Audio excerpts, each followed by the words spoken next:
നൽകട്ടെ. കർത്താവിൻ്റെ ആത്മാവും ശക്തിയും നിറഞ്ഞു നിൽക്കുന്ന ഈ നല്ല നിമിഷം നിങ്ങളെ എല്ലാവരെയും സന്തോഷത്തോടും സ്നേഹത്തോടും വളരെ പ്രതീക്ഷയോടും കൂടെ ഈ ശുശ്രൂഷകളിലേക്ക് ഞാൻ സ്വാഗതം ചെയ്യുന്നു. ദൈവത്തിൻ്റെ മഹത്വം നമ്മുടെ മധ്യത്തിൽ ഉള്ളതിനായി ഞാൻ എൻ്റെ ദൈവത്തെ വാഴ്ത്തുന്നു. നിങ്ങൾക്കെല്ലാവർക്കും എൻ്റെ ശബ്ദം കംഫർട്ടബിൾ ആണ് എന്ന് കരുതുന്നു. എന്തെങ്കിലും ബുദ്ധിമുട്ടുണ്ടെങ്കിൽ നിങ്ങൾ ഒരു മെസ്സേജ് ചെയ്യുക. ദൈവം നമ്മെ സഹായിക്കട്ടെ. കഴിഞ്ഞ ദിവസമെല്ലാം ആത്മാവിൽ നമുക്ക് ദൈവത്തെ ആരാധിക്കാൻ, കർത്താവിനെ മഹത്വപ്പെടുത്താനൊക്കെ ദൈവം കൃപ ചെയ്തു, സഹായിച്ചു. ഇന്ന് ദൈവത്തിൻ്റെ അഗ്നിയെക്കുറിച്ച് നമ്മൾ ചിന്തിക്കാൻ പോവുകയാണ്. വളരെ ചെറിയൊരു മെസ്സേജായിട്ടാണ് ഇന്ന് എടുക്കുന്നത്. ദൈവത്തിൻ്റെ അഗ്നിയെക്കുറിച്ച് നമ്മൾ സംസാരിക്കാനായിട്ട് ദൈവകൃപയിൽ ശരണപ്പെടുന്നു. ഇന്നെൻ്റെ ചിന്തയിൽ അങ്ങനൊരു കാര്യമാണ് പരിശുദ്ധാത്മാവ് നൽകിയത്. നമ്മൾ ദൈവത്തിൻ്റെ അഗ്നിയെക്കുറിച്ച് ചിന്തിക്കുമ്പോൾ അഗ്നിയെക്കുറിച്ച് അംഗീകരിക്കുന്നവരും അഗ്നിയെ വിമർശിക്കുന്നവരുമുണ്ട്. പരിശുദ്ധാത്മാവിൻ്റെ തീ, അഗ്നി, അങ്ങനൊരു വാക്കിൻ്റെ ആവശ്യം ഇല്ല, അങ്ങനെയൊക്കെ പറയുന്നവരുണ്ട്. എന്നാൽ fire of the Holy Spirit അത് അംഗീകരിക്കുന്നവരുണ്ട്. എന്തായാലും fire of the Holy Spirit അംഗീകരിക്കേണ്ട ഒരു സത്യമാണ്. ദൈവത്തിൻ്റെ തീയുടെ പ്രത്യക്ഷതയെ നാം അംഗീകരിക്കേണ്ട ഒരു സംഗതിയാണ്. എന്ത് കാര്യമാണെങ്കിലും വിശുദ്ധ ബൈബിളിൽ അത് പറയുന്നുണ്ടെങ്കിൽ നാം അംഗീകരിക്കുന്നതിൽ തെറ്റില്ല. ദൈവത്തിൻ്റെ തീ എന്താണെന്ന് ചോദിച്ചാൽ അത് ദൈവത്തിൻ്റെ സാന്നിധ്യത്തിൻ്റെ മറ്റൊരു തലമാണ്. ദൈവ സാന്നിധ്യത്തിൻ്റെ മറ്റൊരു തലമാണ്, അല്ലെങ്കിൽ മറ്റൊരു രൂപകമാണ് അഗ്നി എന്ന് പറയുന്നത്. ദൈവത്തിൻ്റെ പരിശുദ്ധാത്മാവിൻ്റെ അഗ്നി എന്ന് പറയുന്നത് ദൈവത്തിൻ്റെ തന്നെ രൂപത്തിൻ്റെ പ്രത്യക്ഷതയുടെ മറ്റൊരു വകഭേദമാണ് അഗ്നി എന്ന് പറയുന്നത്. അഗ്നി പലതിനെയും കുറിക്കുന്നുണ്ട്. ദഹിപ്പിക്കുന്ന അഗ്നി എന്ന് തന്നെ ദൈവത്തിൻ്റെ സന്നിധിയിൽ നിന്ന് പുറപ്പെടുന്ന അഗ്നിയെ വിശുദ്ധ ബൈബിൾ പരാമർശിക്കുന്നുണ്ട്. അപ്പോൾ അഗ്നി ദഹിപ്പിക്കുന്ന ഒന്നാകുന്നു. എന്നാൽ ദൈവത്തിൻ്റെ എല്ലാ അഗ്നിയും, ദൈവത്തിങ്കിൽ നിന്ന് പുറപ്പെട്ടു വന്ന, ദൈവം പ്രത്യക്ഷപ്പെടുത്തിയ, വെളിപ്പെടുത്തിയ എല്ലാ അഗ്നിയും ദഹിപ്പിക്കുന്ന അഗ്നി ആയിരുന്നില്ല. എന്തായാലും പരിശുദ്ധാത്മാവ് ആയ ദൈവം തൻ്റെ അഗ്നിയെ ഭൂമിയിൽ മനുഷ്യരുടെ ഇടയിൽ വെളിപ്പെടുത്തിയതിൻ്റെ പ്രഥമ ഉദ്ദേശം എന്താണ് എന്ന് ചോദിച്ചാൽ ദൈവത്തിൻ്റെ ഉദ്ദേശത്തിനായി ജനത്തെ സജ്ജരാക്കുക എന്നുള്ളതാണ്. അപ്പോൾ ദൈവത്തിൻ്റെ അഗ്നിയുടെ പല പ്രവർത്തനങ്ങളിൽ ഒന്ന് എന്ന് പറയുന്നത് ആർ ഈ അഗ്നിയെ വിശ്വാസത്തോടെ സ്വീകരിക്കുന്നുവോ, ആർ ഈ അഗ്നിയെ ജീവിതത്തിൽ അനുവദിക്കുന്നുവോ, ആർ ദൈവത്തിൻ്റെ പരിശുദ്ധാത്മാവിൻ്റെ അഗ്നിയെ സ്വാഗതം ചെയ്യുന്നുവോ, അവനെ അല്ലെങ്കിൽ ആ വ്യക്തിയെ, ആ കുടുംബത്തെ, ആ തലമുറയെ ദൈവം തൻ്റെ ഉദ്ദേശത്തിനായി സജ്ജമാക്കുന്നു. ഒരു ഹെവൻലി എൻകൗണ്ടറിന് വേണ്ടി താങ്കൾ ആഗ്രഹിക്കുന്നു എന്നുണ്ടെങ്കിൽ, ഒരു പുതിയ ഭാഷയ്ക്ക് വേണ്ടി താങ്കൾ ആഗ്രഹിക്കുന്നു എന്നുണ്ടെങ്കിൽ, ഒരു പുതിയ നിയോഗത്തിന് വേണ്ടി താങ്കൾ പ്രാർത്ഥിക്കുന്നു എന്നുണ്ടെങ്കിൽ, ഒരു പുതിയ തുടക്കത്തിന് വേണ്ടി താങ്കൾ പ്രാർത്ഥിക്കുന്നു എന്നുണ്ടെങ്കിൽ, ഞാൻ താങ്കളെ പരിചയപ്പെടുത്തുന്ന ഏറ്റവും നല്ലൊരു ഇൻറ്റിമേറ്റ് ഫ്രണ്ടായി നിങ്ങൾക്ക് കണക്കാക്കാൻ കഴിയുന്ന എൻ്റെ സുഹൃത്തിൻ്റെ പേര് ഞാൻ പറയാം. He is Holy Spirit, Abba Father, Holy Spirit. നിങ്ങൾക്ക് നിങ്ങളുടെ കൂടെ ഒരു ഇൻറ്റിമേറ്റ് ഫ്രണ്ടായി ഈ ഹോളി സ്പിരിറ്റിനെ നിങ്ങൾക്ക് അനുവദിക്കാൻ കഴിയുമെന്നുണ്ടെങ്കിൽ, നിങ്ങളെ അവിടുന്ന് സജ്ജനാക്കുന്ന, പല കാര്യങ്ങൾക്കും സജീവമായി നിങ്ങളുടെ കൂടെ നിന്ന് നിങ്ങളെ സജ്ജരാക്കുന്ന ഒരു വ്യക്തിത്വം ഈ പരിശുദ്ധ ആത്മാവിനുണ്ട്. ദൈവരാജ്യത്തിലെ ദൈവത്തിൻ്റെ ഉദ്ദേശത്തിനായി ഒരു വ്യക്തിക്ക് തയ്യാറെടുക്കണമെന്നുണ്ടെങ്കിൽ ഈ അഗ്നിക്കകത്തേക്ക് കയറിയേ പറ്റൂ. അഗ്നി ജീവിതത്തിൽ വെളിപ്പെട്ട് കഴിഞ്ഞാൽ മാത്രമേ സ്പിരിച്വൽ ലൈഫിൽ ഒരു തീക്ഷ്ണത ഉണ്ടാകത്തുള്ളൂ. ചില വ്യക്തികൾ പ്രാർത്ഥിക്കുമ്പോൾ നമുക്ക് ഭയങ്കരമായൊരു അനുഭവം ഉണ്ടാകാറുണ്ട്. ലളിതമായ വാക്കിൽ തന്നെ സംസാരിക്കാം. ഭയങ്കരമായൊരു അനുഭവം ഉണ്ടാകാറുണ്ട്. ചില വ്യക്തികൾ പ്രാർത്ഥിക്കുമ്പോൾ നമ്മൾ എത്ര വീക്കായിട്ടിരുന്നാലും ഭയങ്കര അനുഭവം, മീൻസ് നമുക്ക് എന്തോ ഒരു പോസിറ്റിവിറ്റി, എന്തോ ഒന്ന് നമ്മുടെ ശരീരത്തിൽ തൊടുന്ന പോലെ നമുക്ക് തോന്നാറുണ്ട്. പരിശുദ്ധ ആത്മാവ് ഒരു വ്യക്തിയുടെ ലൈഫിൽ വരുമ്പോൾ ഉണ്ടാകുന്ന മാറ്റമാണിത്. അതിനകത്ത് നിന്ന് എനിക്കൊരു ആലോചന നിങ്ങൾക്ക് കൈമാറാനുള്ളത്, മറ്റൊരു വ്യക്തിയെ സ്പർശിക്കുന്ന ഒരു സാന്നിധ്യമായി, മറ്റൊരു വ്യക്തിയെ സ്പർശിക്കുന്ന ഒരു സാന്നിധ്യമായി പരിശുദ്ധാത്മാവ് നമ്മുടെ ജീവിതത്തിൽ വന്നു കഴിയുമ്പോൾ നാം മാറിക്കഴിയും, നമ്മളെ മാറ്റും. ഈ 3 കാര്യങ്ങളാണ് ഹോളി സ്പിരിറ്റിൻ്റെ ഫയർ അല്ലെങ്കിൽ പരിശുദ്ധാത്മാവിൻ്റെ അഗ്നി നമ്മുടെ ജീവിതത്തിൽ വരുമ്പോൾ സംഭവിക്കുന്ന 3 കാര്യങ്ങൾ. പ്രാരംഭത്തിലുള്ള 3 കാര്യങ്ങൾ.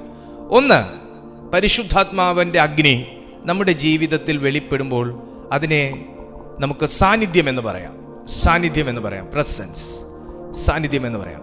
2, പരിശുദ്ധാത്മാവിൻ്റെ അഗ്നി നമ്മുടെ ജീവിതത്തിൽ വെളിപ്പെടുമ്പോൾ നമുക്കൊരു ഭയങ്കരമായൊരു അഭിനിവേശം ഉണ്ടാവും, ഭയങ്കരമായൊരു അഭിനിവേശം. ഈ 3 കാര്യങ്ങളെയും നമ്മൾ സംസാരിക്കുന്നുള്ളൂ ചെറുതായിട്ട്. ഭയങ്കരമായൊരു അഭിനിവേശം ഉണ്ടാവും. പരിശുദ്ധാത്മാവിൻ്റെ അഗ്നി, ദൈവത്തിൻ്റെ തീ നമ്മുടെ ജീവിതത്തിൽ അനുവദിച്ചു കഴിഞ്ഞാൽ നമ്മുടെ ജീവിതത്തിൽ ഒന്നാമതുണ്ടാകുന്നത് ഭയങ്കര ദൈവിക പ്രസൻസ് നമ്മൾ അനുഭവിക്കാൻ തുടങ്ങും. നിങ്ങൾ ഈ മെസ്സേജ് കേൾക്കുമ്പോൾ നിങ്ങൾക്ക് ദൈവത്തിൻ്റെ സാന്നിധ്യം അനുഭവിക്കാൻ കഴിയുന്നു എന്നുണ്ടെങ്കിൽ, അല്ലെങ്കിൽ ഇതിനു മുന്നേ ഉള്ള സന്ദേശങ്ങൾ കേൾക്കുമ്പോൾ ദൈവത്തിൻ്റെ സാന്നിധ്യം അനുഭവിക്കാൻ കഴിയുന്നു എന്നുണ്ടെങ്കിൽ, അതിൻ്റെ കാരണം അവിടെ എല്ലാ ദിവസവും നമ്മൾ പരിശുദ്ധാത്മാവിനെ കുറിച്ച് പറയുന്നത് കൊണ്ടല്ല, പരിശുദ്ധാത്മാവിന് ഓൾറെഡി നിങ്ങളുടെ ജീവിതത്തിൽ ഒരു സ്പേസ് ഉള്ളതുകൊണ്ട് അവിടുന്ന് നിങ്ങൾക്ക് ചുറ്റുമിരുന്നു കൊണ്ട് അന്നത്തെ സന്ദേശത്തെ നിങ്ങൾക്ക് ഫലവത്തുള്ളതാക്കി മാറ്റാൻ തക്കവണ്ണം അവിടുന്ന് നിങ്ങളിൽ ക്രിയ ചെയ്തുകൊണ്ടിരിക്കുന്നു. ആ സാന്നിധ്യം നിങ്ങളെ അവിടുന്ന് അറിയിച്ചു കൊണ്ടിരിക്കുന്നു. ഞാൻ നിന്നോട് കൂടെ ഉണ്ട്, ഞാൻ നിന്നിൽ തന്നെ ഉണ്ട്, ഞാൻ നിന്റെ കംഫർട്ടറായിട്ട് നിൽക്കുന്നു, ഞാൻ നിന്റെ ഗാർഡിയനായിട്ട് നിൽക്കുന്നു, ഈ സന്ദേശം നിന്നോടാകുന്നു എന്ന് ദൈവത്തിൻ്റെ ആത്മാവ് തന്നെ നിങ്ങളെ ഓർമ്മിപ്പിച്ചുകൊണ്ടേയിരിക്കുന്നു. അതാണ് നിങ്ങൾ ആ ഫീലിങ്സ്, അതാണ് നിങ്ങൾ ആ ഒരു പ്രസൻസിനകത്ത് നിങ്ങൾ ഇരിക്കുന്നത്. 2, ഹോളി സ്പിരിറ്റിൻ്റെ ഫയർ നമ്മുടെ ജീവിതത്തിൽ വരുമ്പോൾ ഭയങ്കരമാകുന്ന ഒരു അഭിനിവേശം. എന്ത് ചെയ്യണം, ഏത് ചെയ്യണം, കർത്താവിന് വേണ്ടി എന്ത് ചെയ്യണം, ഏത് ചെയ്യണം, ഇങ്ങനൊരു ഭയങ്കര തീവ്രമായ ഒരാഗ്രഹം നമ്മുടെ ഉള്ളത്തിലുണ്ടാകും. ഇന്ന് ഞാൻ ഈ മീറ്റിങ്ങിന് വേണ്ടി പ്രാർത്ഥിച്ച് ഇങ്ങനെ ഒരുങ്ങിക്കൊണ്ടിരുന്ന സമയത്ത് പെട്ടെന്ന് എൻ്റെ ഉള്ളത്തിലുണ്ട്, ഈ വർഷം തീരുന്നതിന് മുന്നേ ഒരു സ്പെഷ്യൽ മീറ്റിംഗ്, ഫിസിക്കൽ മീറ്റിംഗ് വെക്കണം.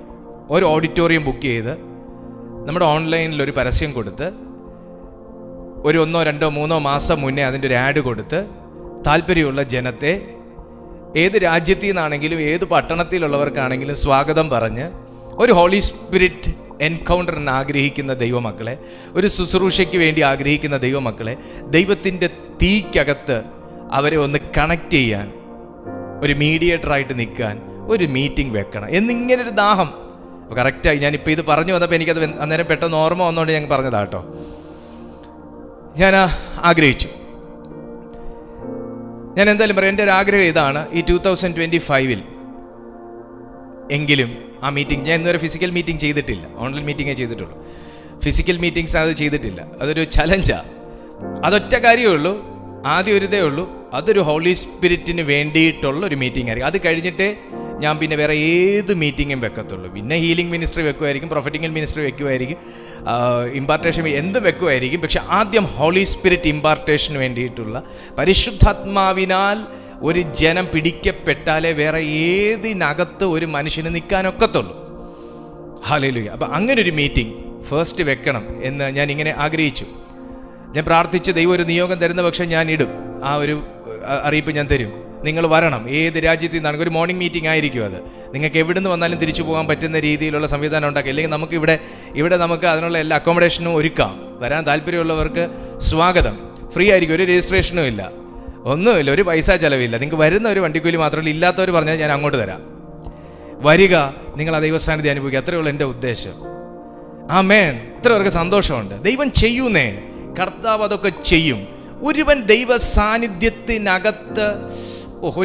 സാന്നിധ്യത്തിനകത്ത് ആ സന്തോഷം അനുഭവിച്ച് കഴിഞ്ഞാൽ എന്ത് ചെയ്യണം, ഏത് ചെയ്യണം എന്നൊരു ഭയങ്കര ഒരു മൂന്നാമത്തെ കാര്യം, ഞാൻ വേർഡ് എടുത്തിട്ടില്ല കേട്ടോ, എടുക്കാൻ പോണേ ഉള്ളൂ. മൂന്നാമത്തെ കാര്യം എന്ത് സംഭവിക്കുന്നു ആദ്യം പറയട്ടെ. ശുദ്ധി ഉണ്ടാവും. ഹോളി സ്പിരിറ്റ് ഒരു വ്യക്തിയുടെ ലൈഫിൽ വന്നാൽ പരിശുദ്ധാത്മാവ് ഒരു വ്യക്തിയുടെ ലൈഫിൽ വന്നാൽ അവൻ ശുദ്ധി ഉള്ള മനുഷ്യനായി വരും. നാലാമത്തെ ഒരു പോയിന്റൂടെ ഞാൻ പറഞ്ഞേക്കാം. നാലാമത്തെ, ഹോളി സ്പിരിറ്റിന്റെ ഫയർ ഒരു വ്യക്തിയുടെ ജീവിതത്തിലേക്ക് വന്നാൽ, ഒരു വ്യക്തിയുടെ ലൈഫിലേക്ക് വന്നാൽ എന്താ സംഭവിക്കുക? നമുക്ക് എല്ലാവർക്കും അറിയാമെന്നുള്ള പോലെ എന്താ? ശക്തീകരിക്കപ്പെടും. അവൻ ശക്തി കൊണ്ട് നിറയും. അവൻ ശക്തി കൊണ്ട് നിറയും. ശക്തി കൊണ്ട് നിറയും. യെശയ്യാ പ്രവാചകന്റെ പുസ്തകത്തിലേക്കും ദൈവത്തിന്റെ മക്കൾ വന്നേ. യെശയ്യാ പ്രവാചകന്റെ പുസ്തകം 6-ാമത്തെ അധ്യായം 6-ാമത്തെ വാക്യം മുതൽ എല്ലാ ദൈവമക്കളും വന്നേ. യെശയ്യാ പ്രവാചകന്റെ പുസ്തകം 6-ാമത്തെ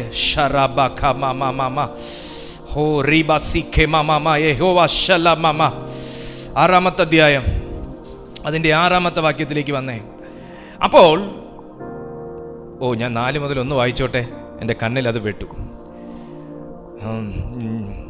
നമുക്ക് 6-ാമത്തെ അധ്യായം നമുക്ക് ഒരുമിച്ച് വായിക്കാം. 6-ാമത്തെ അധ്യായം 1 മുതൽ വായിക്കാം. ഉസിയ രാജാവ് മരിച്ച ആണ്ടിൽ കർത്താവ് ഉയർന്നും പൊങ്ങിയുമുള്ള സിംഹാസനത്തിൽ ഇരിക്കുന്നത് ഞാൻ കണ്ടു. അവന്റെ വസ്ത്രത്തിന്റെ വിളുമ്പുകൾ മന്ദിരത്തെ നിറച്ചിരുന്നു. സറാഫുകൾ അവന് ചുറ്റും നിന്നു. ഓരോരുത്തന് 6 ചിറകുണ്ടായിരുന്നു. 2 കൊണ്ട് അവർ മുഖം മൂടി, 2 കൊണ്ട് കാൽമൂടി, 2 കൊണ്ട് പറന്നു. ഓരോരുത്തനോടൊരുത്തൻ, സൈന്യങ്ങളുടെ യഹോവ പരിശുദ്ധൻ, പരിശുദ്ധൻ, പരിശുദ്ധൻ, സർവഭൂമിയും അവന്റെ മഹത്വം കൊണ്ട് നിറഞ്ഞിരിക്കുന്നു. Holy, holy, holy is the Lord of hosts. The whole earth is full of his glory. സർവഭൂമിയും അവന്റെ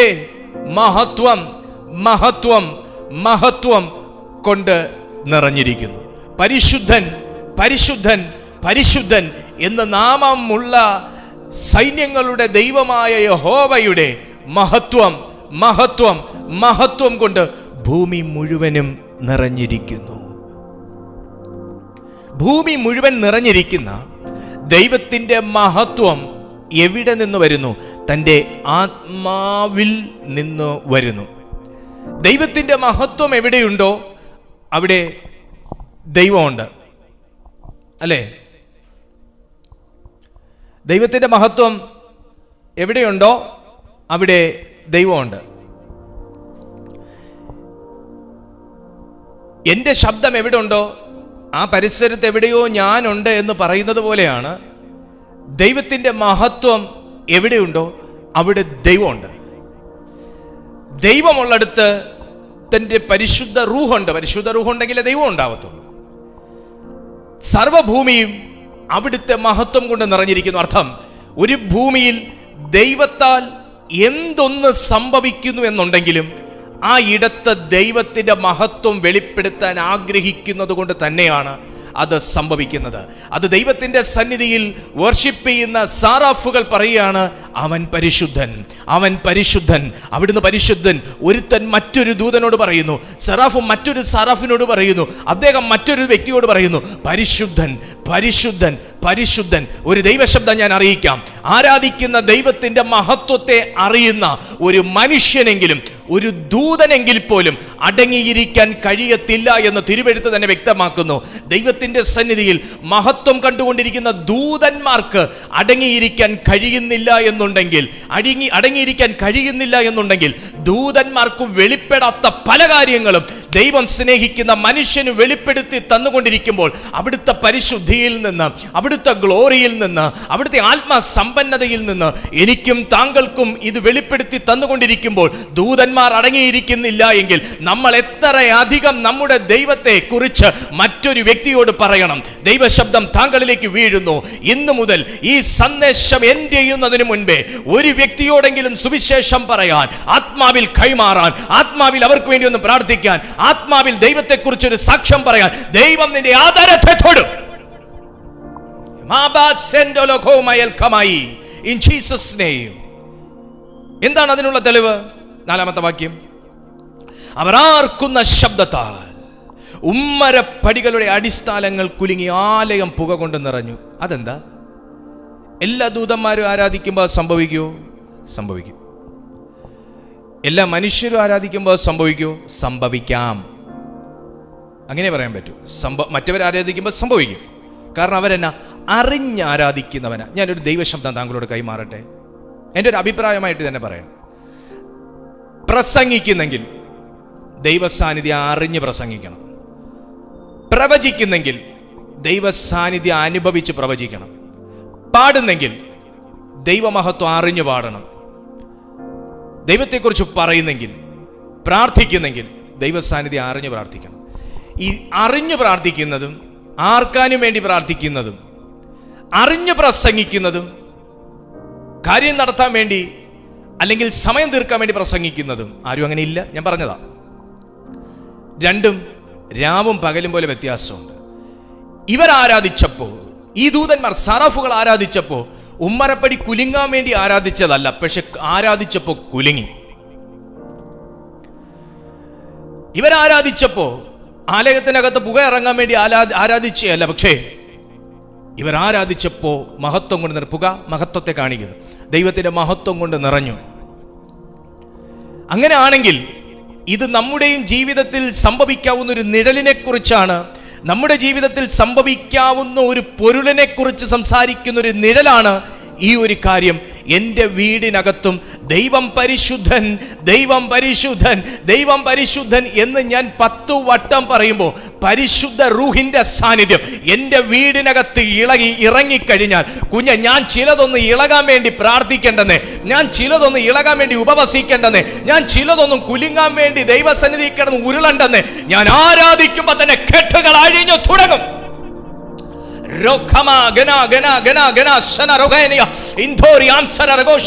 ഞാനിത് പറഞ്ഞുകൊണ്ടിരിക്കുമ്പോൾ തന്നെ വലിയൊരു ആരാധനയുടെ മഹത്വം ഇറങ്ങുന്നു, വലിയൊരു ആരാധനയുടെ മഹത്വം ഇറങ്ങുന്നു. അവൻ പരിശുദ്ധൻ, അവൻ പരിശുദ്ധൻ, അവൻ പരിശുദ്ധൻ എന്ന് പറഞ്ഞുകൊണ്ടിരിക്കുമ്പോൾ തന്നെ ദൈവത്തിന്റെ പരിശുദ്ധിയുടെ സാന്നിധ്യം വീടുകൾക്കകത്ത് ഇറങ്ങുന്നു. ഉമ്മരപ്പടി കുലുങ്ങി, ആലയം പുക കൊണ്ട് നിറഞ്ഞു. അപ്പൊ ദൈവത്തെ വർഷിപ്പ് ചെയ്യുന്നതിന്റെ പിന്നിൽ കുലുങ്ങണമെങ്കിൽ, ഇളകണമെങ്കിൽ ഒരു ശക്തിയുടെ ആരാധനയായിരിക്കണം വെളിപ്പെടേണ്ടത്. ക്രിസ്തീയ ജീവിതത്തിൽ ശക്തിയുടെ ആരാധന വെളിപ്പെടണമെങ്കിൽ പരിശുദ്ധാത്മാവിനെ ധരിക്കണം. ശക്തിയുടെ ആരാധന വെളിപ്പെടണമെങ്കിൽ, ആരാധന പല രീതിയിലുണ്ട്, ഞാൻ കണ്ടിട്ടുണ്ട്.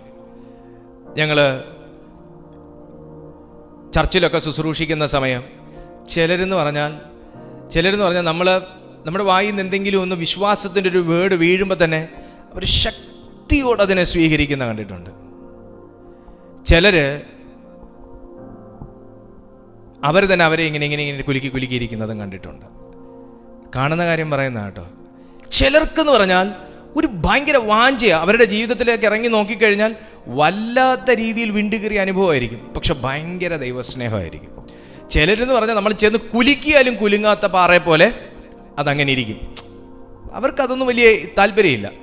എനിക്കെന്തായാലും കർത്താവിൻ്റെ ഈ ഒരു തീ, ഈ ശക്തി, ഈ ഒരു സ്നേഹം, ഇതൊക്കെ അറിഞ്ഞതിന് ശേഷം എനിക്കെപ്പോഴും പരിശുദ്ധാത്മാവ്, ദൈവം, വചനം, തീ, ഇതിനെക്കുറിച്ച് കേൾക്കുമ്പോൾ എൻ്റെ അകത്തൊരു കത്തൽ വരാറുണ്ട്. എന്നും പ്രാർത്ഥിക്കാറുണ്ട്, കർത്താവേ ഇതൊരു കാലവും വർദ്ധിക്കുന്നതല്ലാതെ കുറഞ്ഞു പോകരുതേ.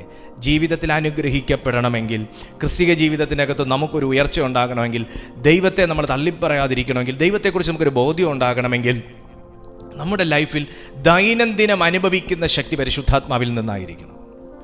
മറ്റത് മടുപ്പിൻ്റെ തലകുലിക്കല, മറ്റത് അയാൾക്ക് ഇനി കൈയടിച്ചില്ലേ അയാൾക്ക് ഇനി വല്ലതും തോന്നത്തില്ല എന്നുള്ളതാ.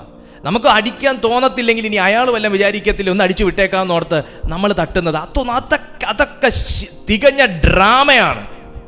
നമ്മൾ അഭിനയിക്കണ്ട.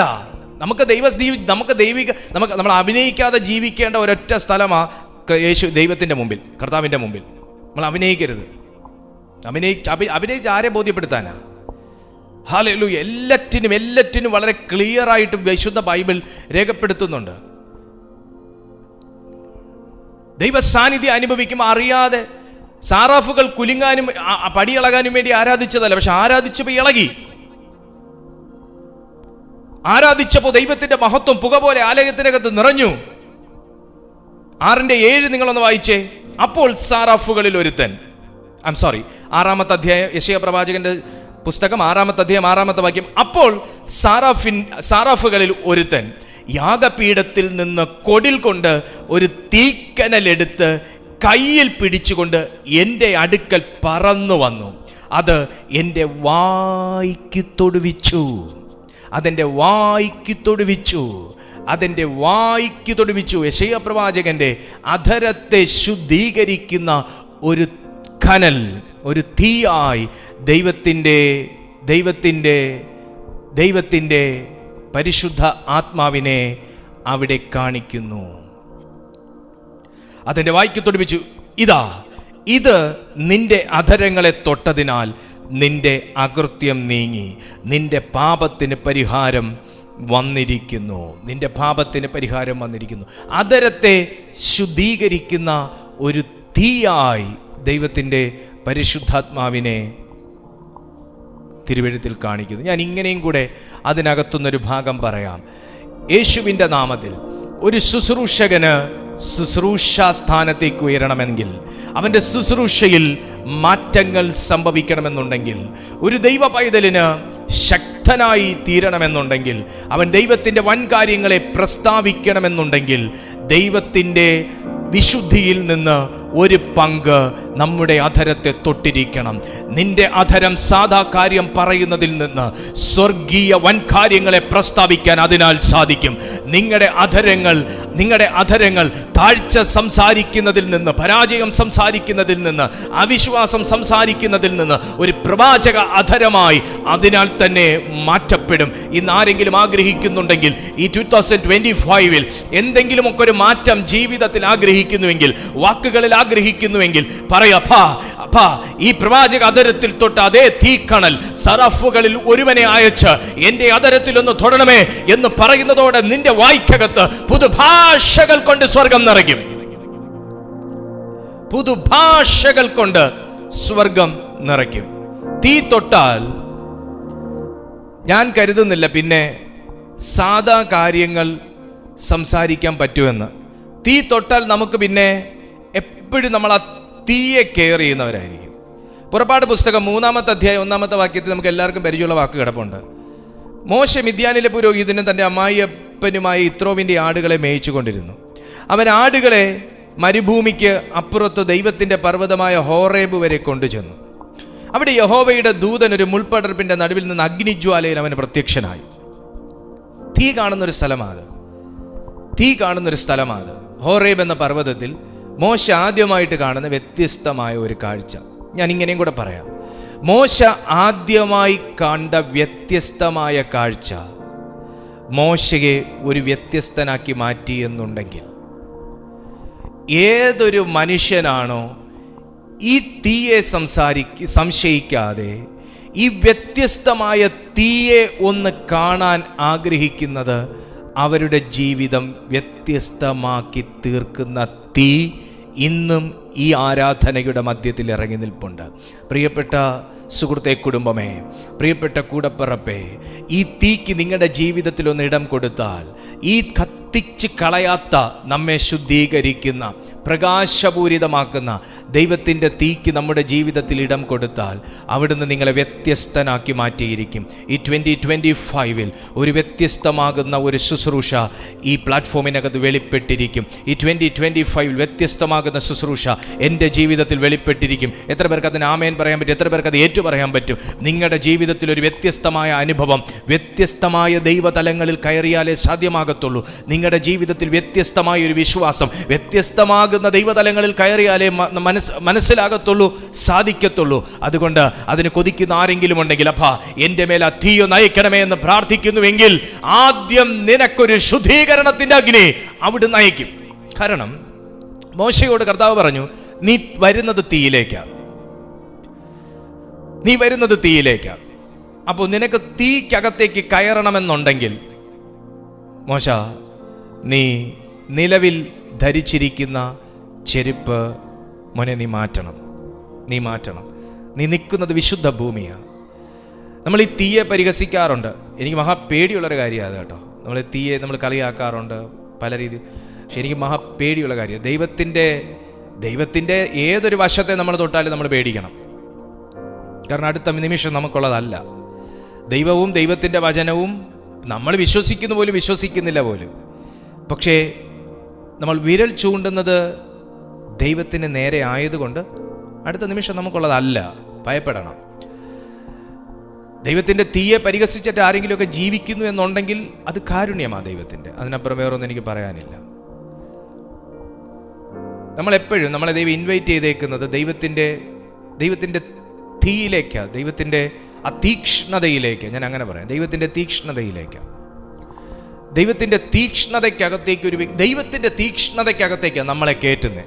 അപ്പോൾ പരിശുദ്ധാത്മാവ് എന്ന് പറയുമ്പോൾ കേവലം തീർച്ചയായിട്ടും പരിശുദ്ധാത്മാവ് എന്ന് കേൾക്കുമ്പോൾ നമുക്ക് ഒത്തിരി ഒച്ചപ്പാടുള്ളൊരു ആരാധന, ഒത്തിരി ഒച്ചയുള്ള ആരാധന, ശബ്ദമുള്ള കൈയടി, മറ്റു ഭാഷകൾ സംസാരിക്കുന്ന ഒരിടം, ഇതൊക്കെയാണ് നമ്മുടെ എല്ലാവരുടെയും ഒരു ഇമാജിനേഷനിൽ വരുന്നത്. അങ്ങനെ തന്നെയാണ്. എന്നാൽ കർത്താവ് അതിന് നമ്മളെ ഇൻവൈറ്റ് ചെയ്യുന്ന പ്ലാറ്റ്ഫോം ഏതാണെന്നറിയാമോ?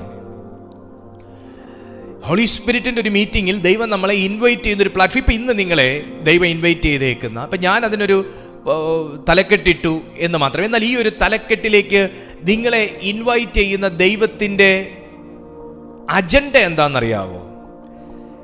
ഞാൻ അടക്കമുള്ള വ്യക്തികളെ ദൈവത്തിൻ്റെ തീക്ഷ്ണതയിലേക്ക് ഇൻവൈറ്റ് ചെയ്യുക. ദൈവത്തിനൊരു തീക്ഷ്ണതയുണ്ട് ഈ ഭൂമിയെക്കുറിച്ച്. ദൈവത്തിനൊരു ഭയങ്കരമാകുന്ന ഒരു കാഴ്ചപ്പാടുണ്ട്, ദർശനമുണ്ട്.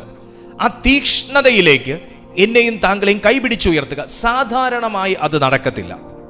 ദൈവത്തിൻ്റെ തീക്ഷ്ണതയിൽ ഒരു വ്യക്തിക്ക് നിൽക്കാൻ സാധാരണമായി നടക്കത്തില്ല. കാരണം യേശു വിളിച്ചു കൂട്ടി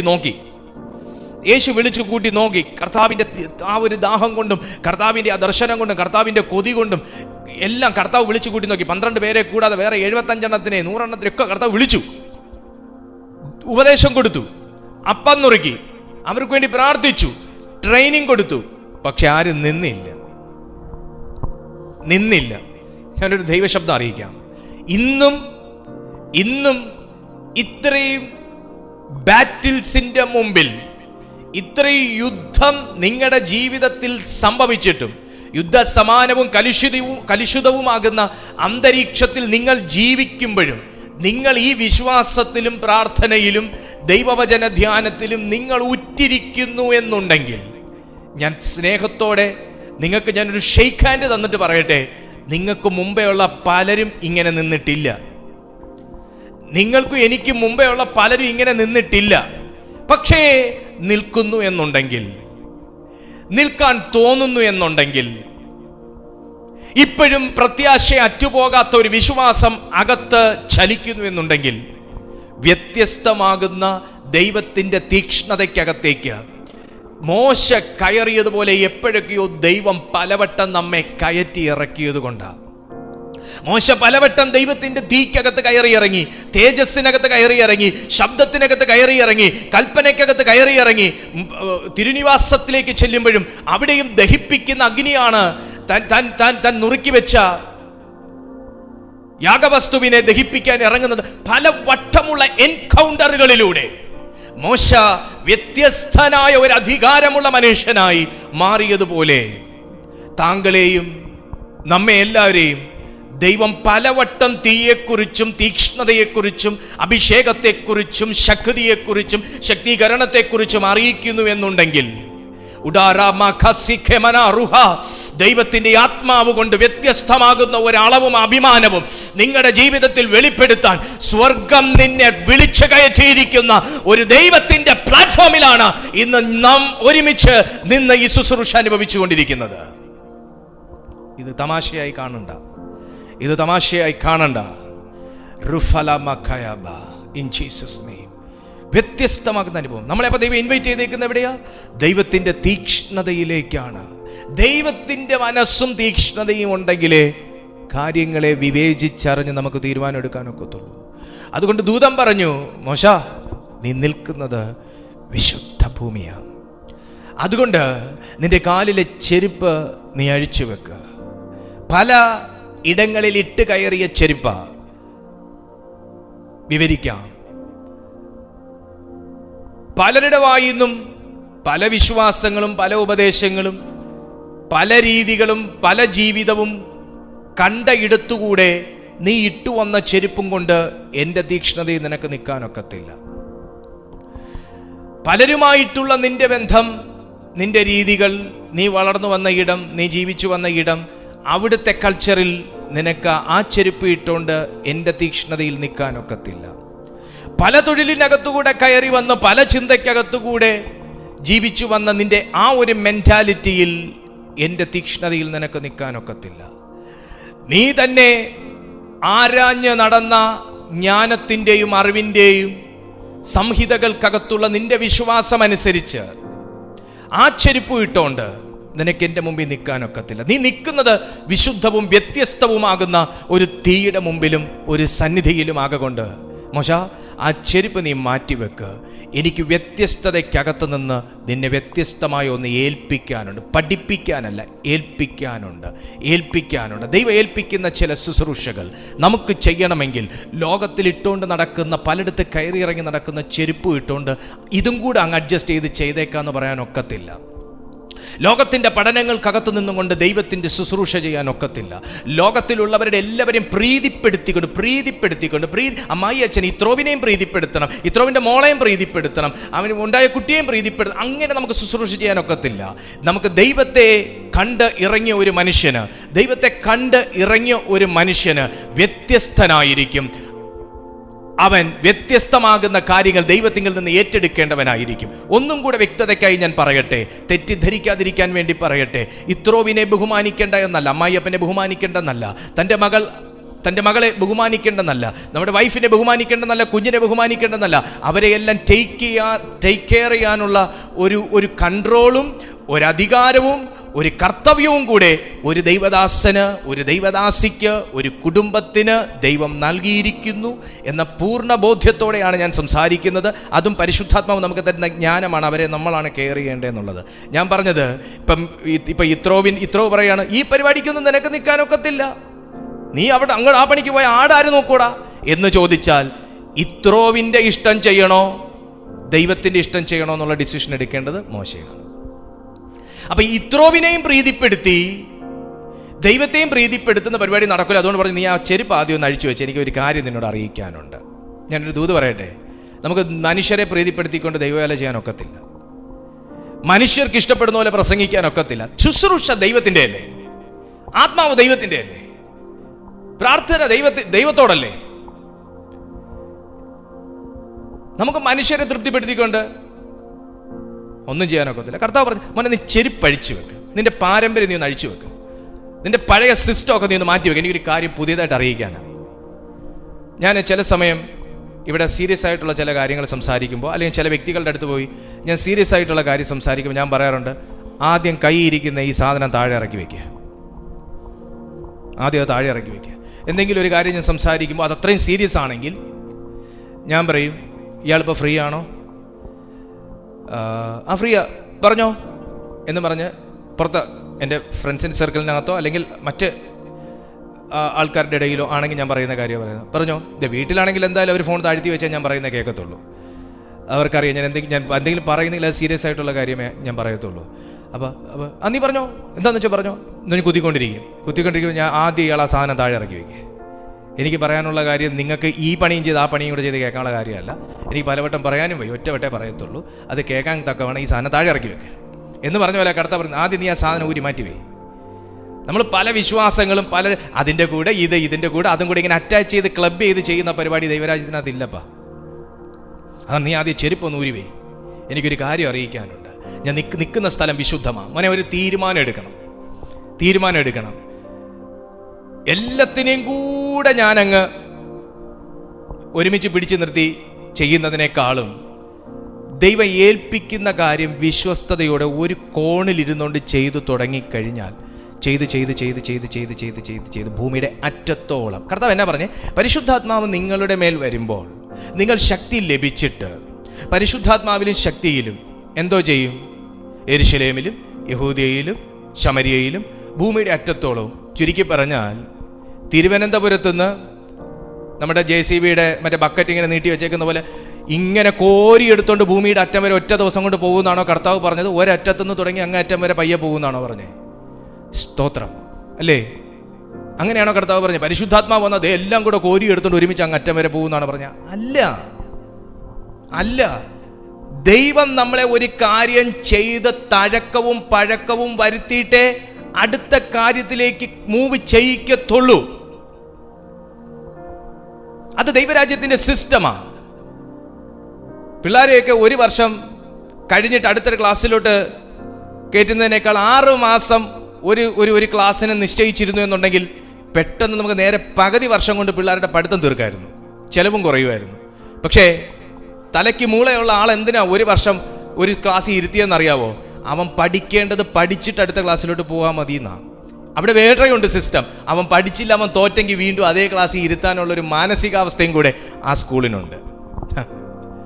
അവൻ 10ാം ക്ലാസ്സിൽ ജയിച്ചില്ല എന്നുണ്ടെങ്കിൽ നീ ഇപ്പം അങ്ങനെ +1 പോകണ്ട, നീ 10ൽ ജയിച്ചിട്ട് നീ +1 പോയാൽ മതി. കാര്യം എന്നാ? ഇവിടെ ഹാൻഡിൽ ചെയ്തതിനേക്കാൾ 3 ഇരട്ടി സാധനം അപ്പുറത്ത് ഹാൻഡിൽ ചെയ്യണ്ടേ? എന്തുകൊണ്ടാ ചില കാര്യങ്ങൾക്ക് പെട്ടെന്ന് പ്രൊമോഷൻ കിട്ടാത്തതെന്നറിയാവോ? നീ കുറെ കൂടെ തെളിയാനുണ്ട്. എന്തുകൊണ്ടാ ചില കാര്യങ്ങൾക്ക് സഡൻലി ഉത്തരം കിട്ടാത്തതെന്നറിയാമോ? എവിടെയൊക്കെയോ കുറച്ച് കാര്യങ്ങളും കൂടെ ഗ്രാമർ മിസ്റ്റേക്ക് ഉണ്ട്. ഞാൻ എപ്പോഴും എൻ്റെ ജീവിതത്തിൽ അങ്ങനെ കാണുന്ന ഒരാളാണ്. ചില കാര്യങ്ങൾക്ക് പെട്ടെന്ന് ദൈവത്തോട് മറുപടി ചോദിക്കും, വേണ്ട കാര്യങ്ങളായിരിക്കും. പക്ഷെ ചില കാര്യങ്ങൾ ദൈവം പെട്ടെന്ന് ചെയ്യാറില്ല. ഞാൻ എന്തോ ചിന്തിക്കും, ദൈവം എന്തൊരു കഠിന ഹൃദയനാ. അങ്ങനെയൊന്നും ഞാൻ ചിന്തിക്കത്തില്ല. പണ്ട് ചിന്തിക്കുമായിരുന്നു.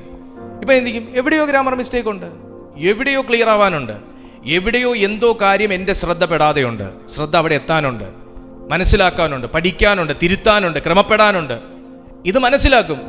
കർത്താവേ, അതെനിക്ക് വെളിപ്പെടുത്തണം, അതെന്നെ കൊണ്ട് ചെയ്യിക്കണം, എന്നിട്ട് പ്രൊമോഷൻ മതി, എന്നിട്ട് മറുപടി മതി. ഇപ്പം എനിക്ക് വെപ്രാളം ഉണ്ടെന്ന് പറഞ്ഞ് ദൈവം അല്ലാതാവുന്നില്ലല്ലോ. അതൊക്കെ മനസ്സിലാക്കാനുണ്ട് തിരുവെഴുത്തിനകത്തുനിന്ന്. ഇത് എന്തിനാ ഉസിയ രാജാവ് മരിച്ച ആണ്ടിൽ എന്നൊക്കെ പറഞ്ഞ് അങ്ങോട്ട് തുടങ്ങിയിട്ട് പ്രവാചകന്റെ വായെ കൊണ്ട് എന്തിനാ തീ കൊണ്ട് ശുദ്ധീകരിപ്പിച്ചേ? ഒരു ദർശനം കണ്ടില്ലേ? കണ്ട ദർശനത്തിനകത്ത് താൻ ശുദ്ധി വന്നവനാണെന്ന് കരുതിക്കൂടെ? എന്തിനാ തീ കൊണ്ട് ചുണ്ടിത്തൊട്ട് വായിക്കും അകൃത്യത്തിന് നീക്കം വരുത്തിയിരിക്കുന്നു എന്ന് പറഞ്ഞേ? അപ്പൊ എല്ലാത്തിനും അതിൻ്റെതായ പ്രോസസ് ഉണ്ട്. ഹല്ലേലൂയ. അപ്പൊ മോശയോട് പറഞ്ഞു, നീ ചെരുപ്പ് മാറ്റിവെക്ക്, എനിക്ക് വ്യത്യസ്തമായൊരു കാര്യം പറയാനുണ്ട്. ആ അരുളപ്പാട് നീ ലോകത്തിൽ ഇട്ടുകൊണ്ട് നടക്കുന്ന ചെരുപ്പും കൊണ്ട് നിനക്ക് കയറി വന്ന് കേൾക്കാൻ പറ്റുന്ന കാര്യമല്ല മോനെ. നീ ഒരു ശുദ്ധീകരണം പ്രാപിക്കണം. എത്ര പേർക്ക് ആഗ്രഹമുണ്ട് ഈ 2025 എനിക്കൊരു വ്യത്യസ്തമാകുന്ന ശുദ്ധിയോടുകൂടെ നിന്നുകൊണ്ട് ദൈവത്തിൻ്റെ മഹത്വത്തെ ഒന്ന് അനുഭവിക്കണമെന്ന്? എത്ര പേർക്ക് ആഗ്രഹമുണ്ട്? വ്യത്യസ്തമാകുന്ന ശുദ്ധീകരണത്തിനകത്ത് മാറ്റേണ്ടത് മാറ്റിയാൽ കേൾക്കേണ്ടത് കേൾപ്പിക്കും, കാണിക്കേണ്ടത് കാണിപ്പിക്കും, പറയേണ്ടത് പറയും. ആമേൻ. മാറ്റേണ്ടത് മാറ്റിയാൽ കേൾക്കേണ്ടത് മാറ്റേണ്ടത് മാറ്റിയപ്പോ കേൾക്കേണ്ടത് മോശയ്ക്ക്. കാരണം എന്നാന്നറിയാവോ? മോശയ്ക്ക് ഭയങ്കര ഒരു അഭിനിവേശം ഉണ്ടായിരുന്നു. തീ. പക്ഷെ അത് മുൾപടർപ്പ് കത്തുന്നില്ല. ഒരു അഭിനിവേശമുണ്ട്. നമുക്ക് എല്ലാവർക്കും ഉണ്ട് അഭിനിവേശം. പക്ഷെ എല്ലാവർക്കും ആ ഒരു അഭിനിവേശത്തോട്, ആ ഉള്ള അഭിനിവേശത്തിനനുസരിച്ച് അങ്ങോട്ട് വിഷൻസ് കാണാൻ പറ്റുന്നില്ല, അല്ലേ? ഭയങ്കര ഒരു പാഷനാ ദൈവത്തിന് വേണ്ടി. പക്ഷേ ആ ഒരു അഭിനിവേശത്തിനനുസരിച്ച് കാഴ്ച കാണാൻ പറ്റുന്നില്ല, കാര്യം മനസ്സിലാക്കാൻ പറ്റുന്നില്ല, പഠിക്കാൻ പറ്റുന്നില്ല, നിലനിൽക്കാൻ പറ്റുന്നില്ല. മോശയ്ക്കും അതുണ്ടായിരുന്നു. പക്ഷേ ആളുടെ ഈ വാക്ക് ദൂതൻ പറയുന്നത് വരെ കാലിൽ ലോകത്തിൽ ഇട്ടുകൊണ്ട് നടന്ന ചെരുപ്പ് കിടക്കുമായിരുന്നു. അപ്പോൾ അഭിനിവേശം കണ്ടപ്പോൾ, വേറെ ആർക്കും ഇല്ലാത്തൊരു ഭയങ്കര ചൂടും തീവ്രത, തീക്ഷ്ണത കണ്ടപ്പോൾ ദൂതൻ പറഞ്ഞു, നീ ഒരു റൈറ്റ് ഓപ്ഷനാ, നീ അടുത്തു വാ, വരുന്നതിന് മുന്നേ കാലി കിടക്കുന്ന ചെരുപ്പ് മാറ്റിവെക്ക്. 2024 നമ്മൾ ഭയങ്കര അഭിനിവേശത്തോടുകൂടെ ജീവിച്ചു. പക്ഷേ എപ്പോഴെങ്കിലുമൊക്കെ നമ്മുടെ കാലിൽ ലോകത്തിൻ്റെ ചെരുപ്പ് നാം അറ്റാച്ച് ചെയ്തിട്ടുണ്ടെങ്കിൽ, ലോകത്തിൻ്റെ ചെരുപ്പ് ചേർത്താണ് നമ്മൾ ജീവിച്ചെന്നുണ്ടെങ്കിൽ, കർത്താവിൻ്റെ മഹത്വം കാണാനും ശബ്ദം കേൾക്കാനും വെളിപ്പാടുകളെ മനസ്സിലാക്കാനും ആഴങ്ങളെ ഗ്രഹിക്കാനും ഒക്കെ ലോകത്തിൽ നമ്മൾ വേറെ ചെയ്തുകൊണ്ടിരുന്ന എന്തെങ്കിലുമൊക്കെയും കൂടെ ചേർത്തിട്ടാണ് നമ്മൾ ദൈവത്തിൻ്റെ അരികിൽ പോയത് എങ്കിൽ, ആമേൻ. ഈ പുതുവർഷത്തിൽ ഞാൻ ആത്മാവിൽ എല്ലാവരോടും ഞാൻ തിരുവെഴുത്തിൻ്റെ അടിസ്ഥാനത്തിൽ പറയുന്നു, നമ്മൾ ലോകത്തിൽ ഉപയോഗിക്കുന്നത് നമുക്ക് നീക്കം ചെയ്യാം. ലോകത്തിൽ ഉപയോഗിക്കുന്നത് ദൈവത്തിന് അത്ര മാന്യമല്ല. നല്ല അർത്ഥത്തിൽ മാത്രമേ എൻ്റെ വാക്കുകൾ എടുക്കാൻ പാടുള്ളൂ. അതെൻ്റെ സന്ദേശം ഡെയിലി കേൾക്കുന്നവർക്കറിയാം, ഞാൻ നല്ല അർത്ഥത്തിലേ എല്ലാം പറയാറുള്ളൂ. അതുകൊണ്ട് വേറെ ലോകം വേണ്ടാന്ന് പാസ്റ്റർ പറഞ്ഞു, അങ്ങനെ ഞാൻ അതല്ല ഉദ്ദേശിക്കുന്നത്. ലോകം എന്താണെന്നുള്ള നിങ്ങൾ തന്നെ ഗ്രഹിക്കുക, തിരുവെഴുത്തിൻ്റെ അടിസ്ഥാനത്തിൽ ഗ്രഹിക്കുക. ദൈവത്തിന് ചേർച്ചയില്ലാത്തതെല്ലാം നമ്മുടെ ജീവിതത്തിൽ നിന്ന് നീങ്ങട്ടെ. ദൈവത്തിന് ചേർച്ചയില്ലാത്ത ചിന്തകൾ, ദൈവത്തിനൊരു കാര്യം എന്നോട് അറിയിക്കാൻ എന്താണ് എനിക്ക് തടസ്സം, അതല്ല, അത് നമുക്ക് തന്നെ അറിയാം. നമ്മുടെ ഉള്ളിൽ തന്നെ പറയും, നമ്മുടെ ഉള്ളിൽ തന്നെ ആത്മാവിരിപ്പുണ്ട്, നമ്മുടെ ഉള്ളിൽ തന്നെ ആത്മാവ് സംസാരിക്കും. ആ സാധനം നീക്കുക. ചെരുപ്പ് നീക്കാൻ പറഞ്ഞു. ആ ചെരുപ്പിനെ നീക്കിയപ്പോൾ ഒന്നൊന്നായി തീക്കകത്തുനിന്ന് ശബ്ദം വെളിപ്പെട്ടു. ഒന്നൊന്നായി തീക്കകത്തുനിന്ന് ശബ്ദം വെളിപ്പെട്ടു. നിങ്ങളുടെ അഭിനിവേശത്തെ ദൈവം കാണുന്നു, നിങ്ങളുടെ ദാഹത്തെ ദൈവം കാണുന്നു, നിങ്ങളുടെ പ്രാർത്ഥനയെ ദൈവം കാണുന്നു, നിങ്ങളുടെ ഉപവാസവും കണ്ണീരും ദൈവം കാണുന്നു. ലോകത്തിൽ നിന്ന് നിന്നെ ബന്ധിച്ചിരിക്കുന്നത് എന്തോ അഴിച്ചു മാറ്റാൻ ദൈവം നിന്നോട് തന്നെ ആജ്ഞാപിക്കുന്നു. ലോകത്തിൽ നിന്ന് നിന്നെ കെട്ടിക്കിട്ടിരിക്കുന്നത് എന്തോ അഴിച്ചു മാറ്റാൻ ദൈവം താങ്കളോട് തന്നെ ആജ്ഞാപിക്കുന്നു.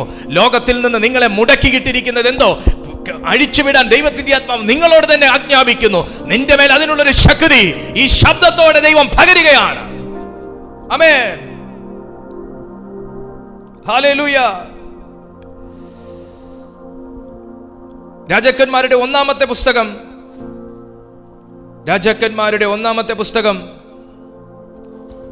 അതിന്റെ 18-ാമത്തെ അധ്യായം 17 മുതൽ 40 വരെയുള്ള വാക്യമാണ്. നമുക്ക് വായിക്കാൻ ഒക്കത്തില്ല 17 മുതൽ 40 വരെ. എന്നാൽ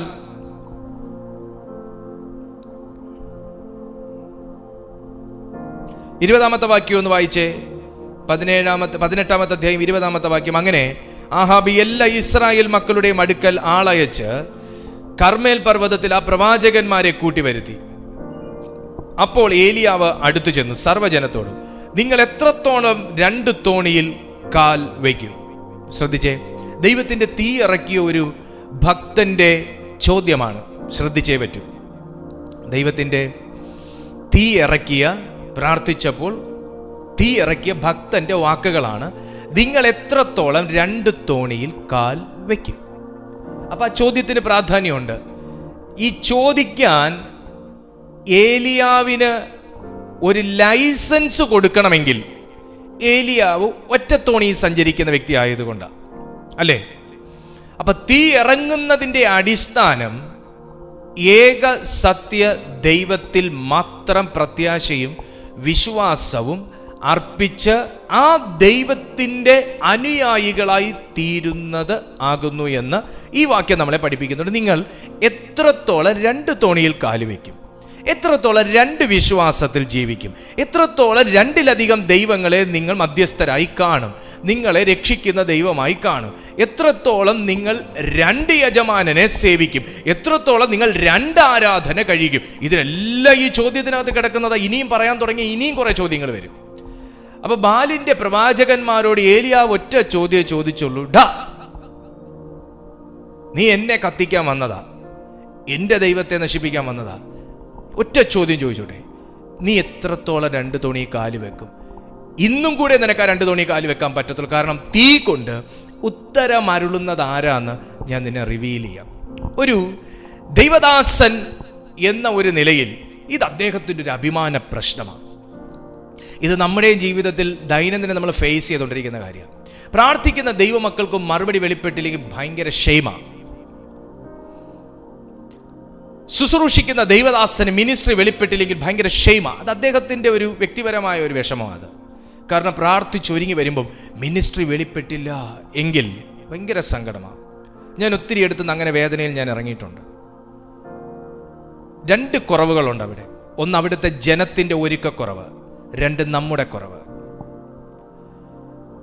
ഈ 2 ഒരുപോലെ ഞാൻ എപ്പോഴും പ്രാർത്ഥിക്കാൻ പറയുന്നതിൻ്റെ കാരണവും പ്രാർത്ഥിച്ച് ഒരുങ്ങിയിരിക്കണമെന്ന് പറയുന്നതിൻ്റെ കാരണവും എപ്പോഴും പ്രാർത്ഥിപ്പിക്കുന്നതിൻ്റെ കാരണവും ഈ മീറ്റിംഗ് തുടങ്ങുന്നതിന് മുന്നേ കർത്തൃദാസം പ്രാർത്ഥിക്കുന്നതിൻ്റെയും ഒക്കെ കാരണം എന്ന് പറഞ്ഞാൽ ആ ഒരുക്കത്തിനകത്തെ ദൈവസാന്നിധ്യം ഇറങ്ങത്തുള്ളൂ. അത് ഫയർ ആണെങ്കിലും, അത് ഹോളി സ്പിരിറ്റ് ആണെങ്കിലും, അത് വേർഡ് ആണെങ്കിലും, റെവലേഷൻ ആണെങ്കിലും, ഹീലിംഗ് ആണെങ്കിലും, എന്താണെങ്കിലും ഒരുക്കത്തിനകത്തെ ദൈവസാന്നിധ്യം ഇറങ്ങത്തുള്ളൂ. ആ ഒരുക്കത്തിൽ ആയി തീരട്ടെ, നമ്മളെല്ലാവരും ഒരുക്കം ഉണ്ടാകട്ടെ. അപ്പോൾ ചോദിച്ച ചോദ്യം ചെയ്താ, നിങ്ങൾ എത്രത്തോളം 2 തോണിയിൽ കാൽ വയ്ക്കും?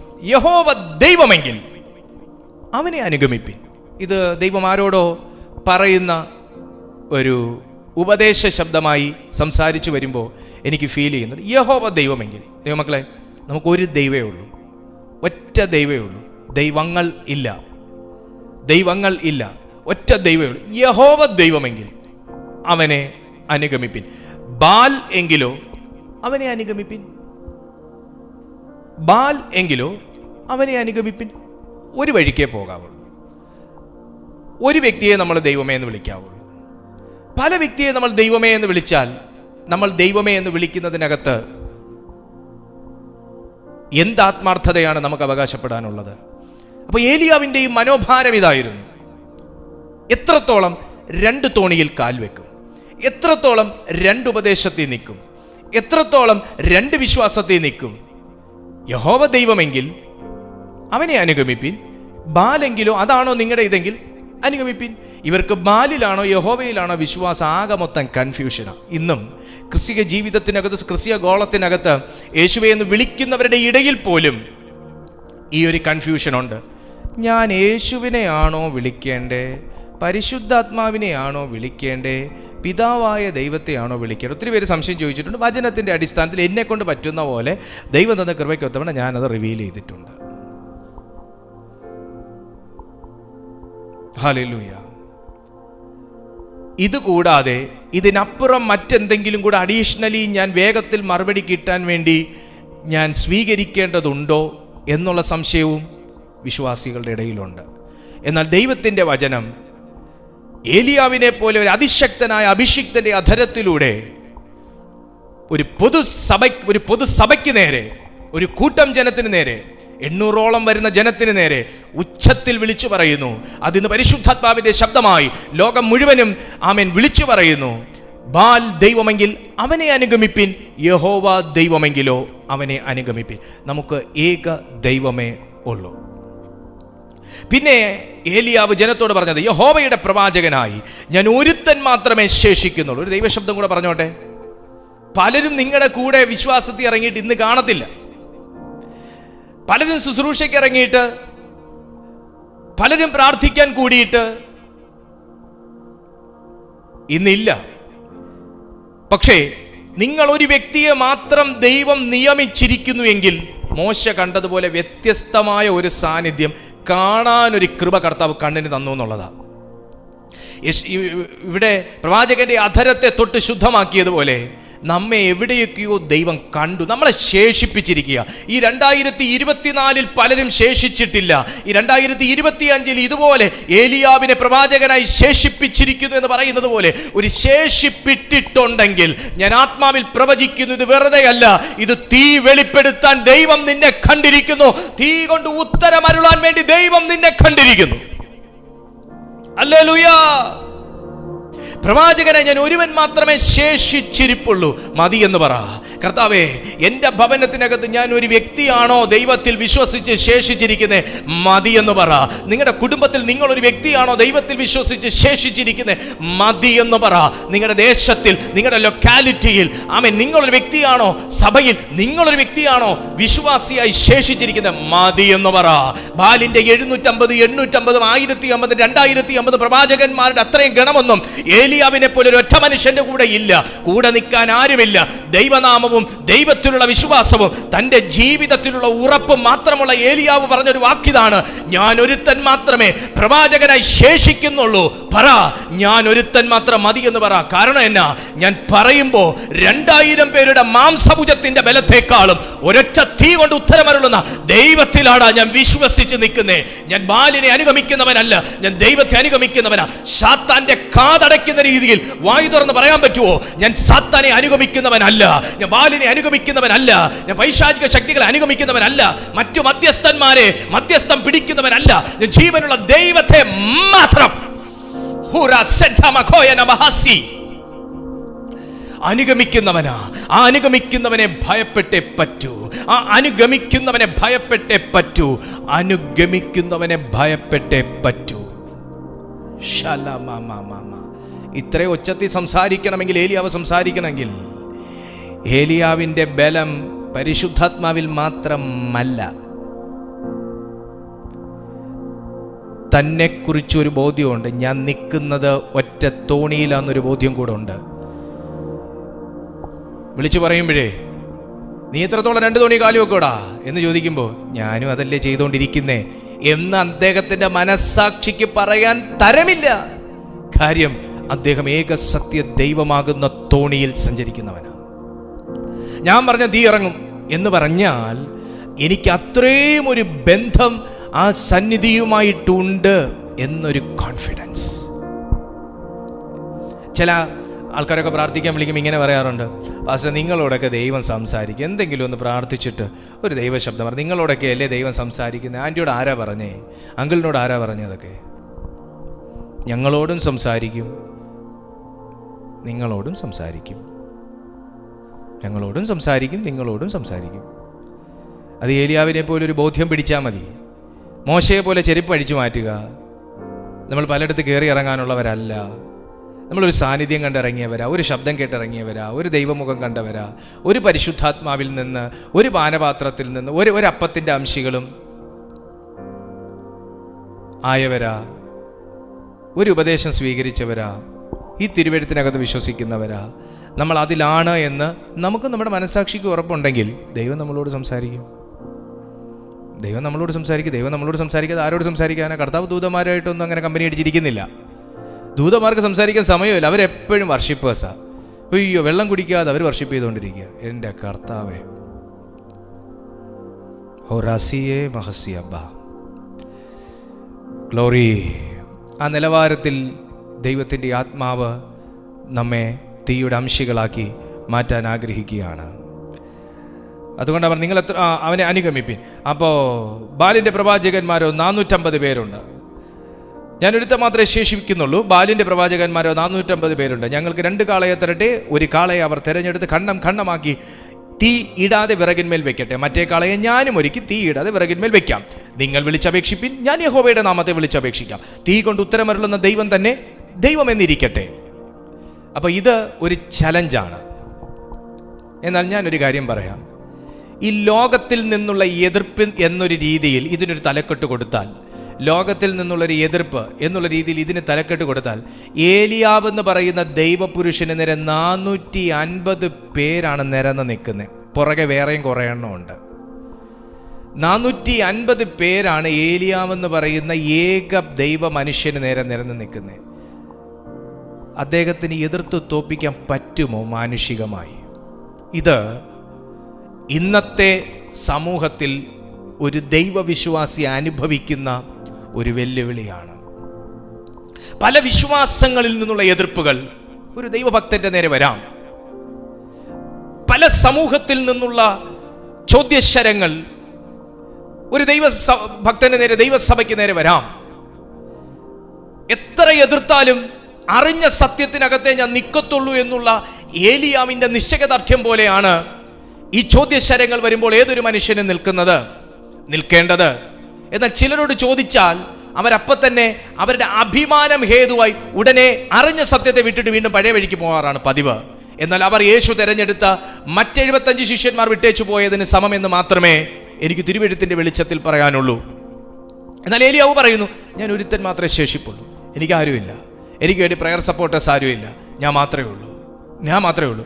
450 പേര് നിങ്ങളുണ്ട്, നിങ്ങൾ ഒറ്റക്കെട്ട്, ഞാൻ ഒറ്റ, എൻ്റെ ദൈവവും എൻ്റെ കൂടെ. നിങ്ങൾ കാളയെ ഒരുക്കി തീയിടാതെ വിറകിൻ്റെ മേൽ വെക്ക്, ഞാൻ കാളയെ ഒരുക്കി തീയിടാതെ വിറകിന്മേൽ വെക്കാം. നമുക്ക് 2 പേർക്കും നമ്മുടെ ദൈവങ്ങളെ വിളിച്ചപേക്ഷിക്കാം. തീ ഇറക്കാൻ ആർക്ക് സാധിക്കുന്നോ അത് ദൈവം എന്നിരിക്കട്ടെ. വെല്ലുവിളി ഏറ്റെടുക്കാൻ തയ്യാറാണോ?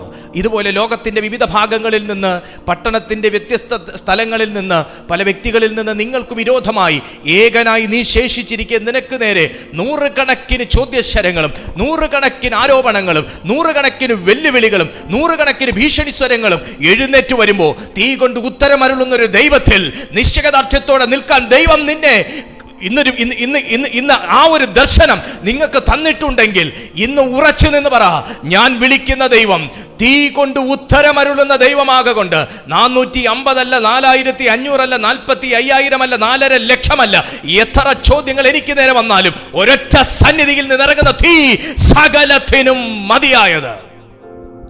ആമേൻ. ഈ ഒരു പുതിയ തീ വർഷം നമ്മൾ പ്രാപിക്കണം. ഈ ഒരു പുതിയ തീ ഈ ഒരു വർഷം നമ്മൾ പ്രാപിക്കണം. ഞാൻ നിർത്തുകയാണ്, എൻ്റെ സമയം ഒത്തിരി കഴിഞ്ഞു. മോശ ആ വ്യത്യസ്തമാകുന്ന ഒരു തീ കണ്ടതോടുകൂടെ തന്നിലൊരു അഭിനിവേശം വന്നു. ശേഷം തൻ്റെ ഓരോ ശുശ്രൂഷകളിലും ഇസ്രായേൽ മക്കളുടെ യാത്ര പുറപ്പെടുന്നതിന് മുൻപ് അവർ അവിടെ യാഗം കഴിക്കും. തിരുനിവാസത്തിൻ്റെ മുകളിൽ മേഘമായിട്ട് ദൈവത്തിൻ്റെ സാന്നിധ്യം വെളിപ്പെടും. യാഗവസ്തുവിൽ തീ ദഹിപ്പിക്കും. ആ മേഘം, ആ പ്രത്യക്ഷത കാണുമ്പോൾ അവർ യാത്ര പുറപ്പെടും. തുടങ്ങി അതിൻ്റെയൊക്കെ തുടക്കം ആദ്യം ചെരിപ്പൂരിയ ദൈവസാന്നിധ്യം കണ്ടതാണ്. അതിനുശേഷം മോശയ്ക്ക് ദൈവസാന്നിധ്യം എന്ന് പറയുന്നത് ഒരു കണ്ടിന്യൂസ് വിഷനായിരുന്നു. ഇന്നും നാളെയും കൊണ്ട് ദൈവസാന്നിധ്യം കണ്ട് നിൽക്കാനല്ല, ഈ ആയുസ് മുഴുവൻ കാണാൻ ദൈവം വിളിച്ചേ. മോശ അങ്ങനെ കണ്ടൊരു വ്യക്തിയാണ്. അപ്പോൾ ദൈവസാന്നിധ്യം കണ്ട മോശയ്ക്ക് പിന്നെ ഒരു അഭിനിവേശം, ആ ജനത്തെ കനാൻ കാണിക്കണമെന്നുള്ളൊരു അഭിനിവേശം. 3, ദൈവസാന്നിധ്യം ഒരു വ്യക്തിയിൽ അല്ലെങ്കിൽ പരിശുദ്ധാത്മാവിൻ്റെ അഗ്നി ഒരു വ്യക്തിയിലേക്ക് വരുന്ന സമയം അവൻ ശുദ്ധിയുള്ളതായിത്തീരും. 4, അവനെ ശക്തീകരിക്കും. അതാണ് നമ്മൾ അപ്പോസ്തല പ്രവൃത്തികളിൽ കാണുന്നത്. അവർ ഒരുമിച്ച് കൂടിയിരുന്നപ്പോൾ അഗ്നി അവരുടെ മേൽ ഇറങ്ങി. അഗ്നി വളർന്ന നാവ് പോലെ ഓരോരുത്തരുടെ അധരത്തിന്മേൽ പരിശുദ്ധാത്മാവ് തൊട്ടു. അവർ വ്യത്യസ്തമായ ഭാഷകൾ സംസാരിച്ചവർ ദൈവശക്തിയിൽ ദൈവത്തെ ആരാധിച്ചു എന്ന് നമ്മൾ കാണുന്നത്. ഇന്ന് പരിശുദ്ധാത്മാവിൻ്റെ അഗ്നി താങ്കൾ സ്വീകരിക്കാൻ തയ്യാറാണെങ്കിൽ നിങ്ങളുടെ അധരങ്ങളെ തൊടുന്ന, നിങ്ങളുടെ മത്സരവേദികളിൽ തീ ഇറങ്ങുന്ന, നിങ്ങളുടെ ജീവിതത്തിൽ പ്രകാശമായി നിൽക്കുന്ന, നിങ്ങളുടെ ലൈഫിൽ ശക്തീകരണമായി വെളിപ്പെടുന്ന, നിങ്ങളുടെ ജീവിതത്തിൽ ശുദ്ധീകരണമായി വെളിപ്പെടുന്ന, നിങ്ങളുടെ ലൈഫിൽ സാന്നിധ്യമായി വെളിപ്പെടുന്ന പരിശുദ്ധാത്മാവ് ഇന്ന് നിങ്ങളുടെ ലൈഫിൽ, ഭവനത്തിൽ, ദേശത്തിൽ ഇറങ്ങാൻ പോവുകയാണ്. എത്ര ദൈവമക്കൾക്ക് വിശ്വസിക്കാൻ കഴിയും? പ്രാർത്ഥിക്കാം, പ്രാർത്ഥിക്കാം, പ്രാർത്ഥിക്കാം. പരിശുദ്ധാത്മാവേ, മോശ കണ്ട സാന്നിധ്യം, യെശയ്യാവ് കണ്ട സാന്നിധ്യം, ഏലിയാവ് കണ്ട സാന്നിധ്യം എനിക്കും വേണമെന്ന് എത്ര ദൈവമക്കൾ പ്രാർത്ഥിക്കും.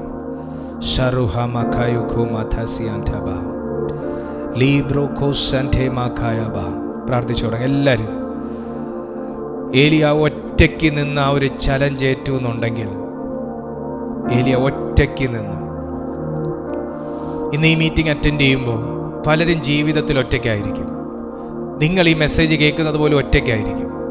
നിങ്ങളുടെ വീട്ടിൽ നിങ്ങൾ ഒരൊറ്റ വ്യക്തിയായിരിക്കും ഈ വിശ്വാസത്തിൽ ശേഷിച്ചിരിക്കുന്നത്. ഏലിയാവ് അങ്ങനെ പറഞ്ഞുള്ളൂ, ഞാൻ മാത്രമേ ശേഷിപ്പുള്ളൂ എന്നേ പറഞ്ഞുള്ളൂ, ഞാൻ മാത്രമേ ശേഷിപ്പുള്ളൂ. പക്ഷെ നീ ശേഷിച്ചിരിക്കുന്നു എന്നുള്ളത് നിന്റെ കഴിവല്ല, എൻ്റെ കഴിവല്ല. എന്നെ ശേഷിപ്പിച്ചിരിക്കുന്നു എന്നുണ്ടെങ്കിൽ എല്ലാം അവസാനിച്ചു എന്ന്, അല്ലെങ്കിൽ അവസാനിക്കാൻ പോകുന്നു എന്ന് പറഞ്ഞെടുത്ത് നിന്ന് ചിലത് ദൈവത്തിന് താങ്കളിലൂടെ റിവീൽ ചെയ്യാനുണ്ട്. നീ കൽപ്പിക്കാത്തതിൻ്റെ പേരിൽ തീ ഇറങ്ങാതിരിക്കരുത്. നീ പ്രാർത്ഥിക്കാത്തതിൻ്റെ പേരിൽ യാഗം കത്തിമാറാതെ, യാഗവസ്തു ദഹിക്കാതിരിക്കരുത്. നിങ്ങൾ മുന്നോട്ട് വരാത്തതിൻ്റെ പേരിൽ ഒരു പ്രവൃത്തി ദൈവത്തിന് ചെയ്യാൻ പറ്റാണ്ടിരിക്കരുത്. കമോൺ.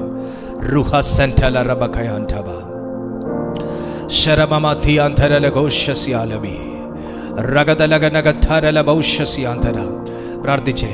ഒരഗ്നി ഇന്ന് ചിലരെ തൊട്ടിരിക്കും. ഒരഗ്നി ചിലരെ തൊട്ടിരിക്കും. ഒരഗ്നി വിശ്വസിക്കുന്നവനെ തൊട്ടിരിക്കും. ഒരഗ്നി വിശ്വസിക്കുന്നവനെ തൊട്ടിരിക്കും.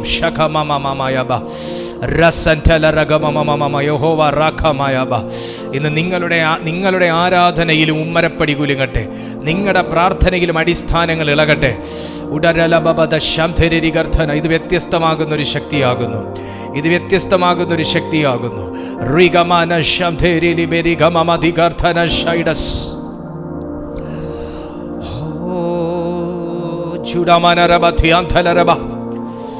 പ്രാർത്ഥിക്കുന്നവരുടെ മേൽ പിതാവേ, യൂട്യൂബിലും സൂമിലും പ്രാർത്ഥിക്കുന്നവരുടെ മേൽ ആ ദൈവശക്തിയെ പകരുക.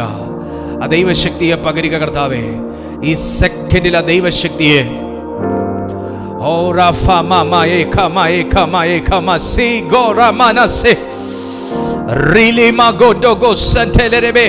ശേഷിപ്പുകളെ കർത്താവ് തൊട്ടു തുടങ്ങുകയാണ്.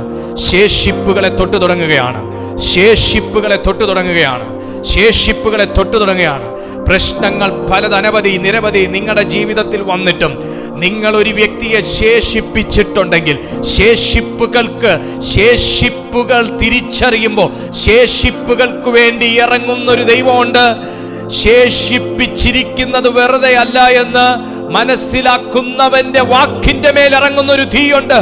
അങ്ങനെയാണെങ്കിൽ പ്രശ്നങ്ങൾ ശേഷിച്ചിരിക്കുമ്പോൾ, പ്രതികൂലങ്ങൾ ശേഷിച്ചിരിക്കുമ്പോൾ, പ്രതിസന്ധികൾ ശേഷിച്ചിരിക്കുമ്പോൾ, ശത്രുക്കൾ ശേഷിച്ചിരിക്കുമ്പോൾ, പ്രതിയോഗി ശേഷിച്ചിരിക്കുമ്പോൾ, വെല്ലുവിളികൾ ശേഷിച്ചിരിക്കുമ്പോൾ, അതിന്റെ എല്ലാം എണ്ണത്തിന്റെ പകുതിയുള്ള താങ്കൾ ഒരു വ്യക്തിയെ ദൈവം ശേഷിപ്പിച്ചിട്ടുണ്ടെങ്കിൽ, നിന്റെ അകത്ത് ചോർന്നു പോകാതെ, സമ്പത്ത് ചോർന്നു പോയിട്ടും, സമാധാനം ചോർന്നു പോയിട്ടും, ബന്ധങ്ങൾ ചോർന്നു പോയിട്ടും, നിങ്ങളുടെ അകത്ത് ചോർന്നു പോകാതെ ദൈവം ശേഷിപ്പിച്ചിരിക്കുന്ന പരിശുദ്ധ ആത്മാവിന്റെ ശക്തിയെ ഇന്ന് തിരിച്ചറിയുന്നെങ്കിൽ, ശേഷിക്കുന്ന ആ വിശ്വാസത്തിൽ നിന്നുകൊണ്ട് ശേഷിക്കുന്ന ആത്മശക്തിയോടെ കൽപ്പിക്കുക.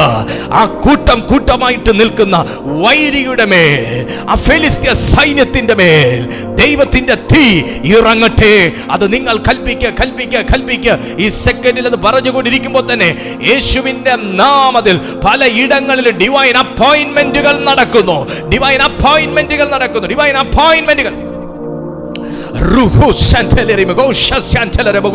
In the name of Jesus, ഭയങ്കര മാറ്റങ്ങൾ സംഭവിക്കും.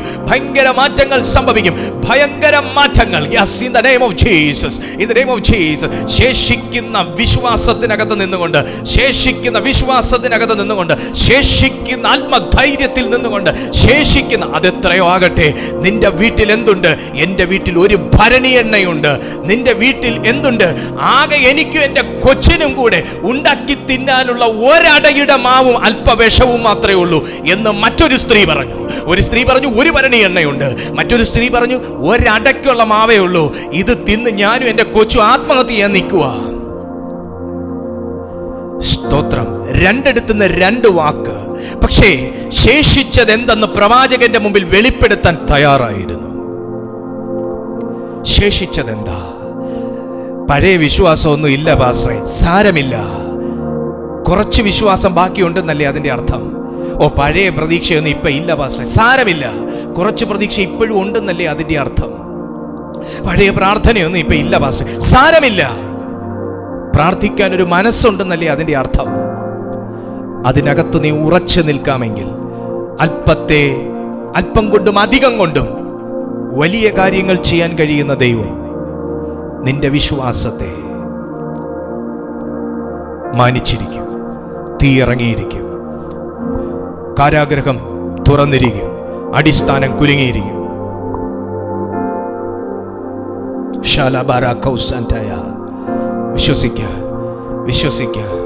വിശ്വസിക്കുക മാത്രം ചെയ്യുക. വിശ്വസിച്ചാൽ നീ ദൈവത്തിന്റെ മഹത്വം കാണും.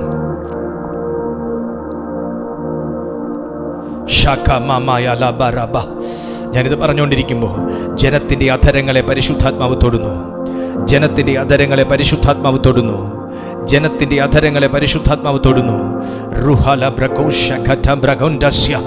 ഈ സെക്കൻഡിൽ തീ അയക്കപ്പെടട്ടെ. തീ സ്വർഗത്തിൽ നിറങ്ങട്ടെ. ഇറങ്ങട്ടെ.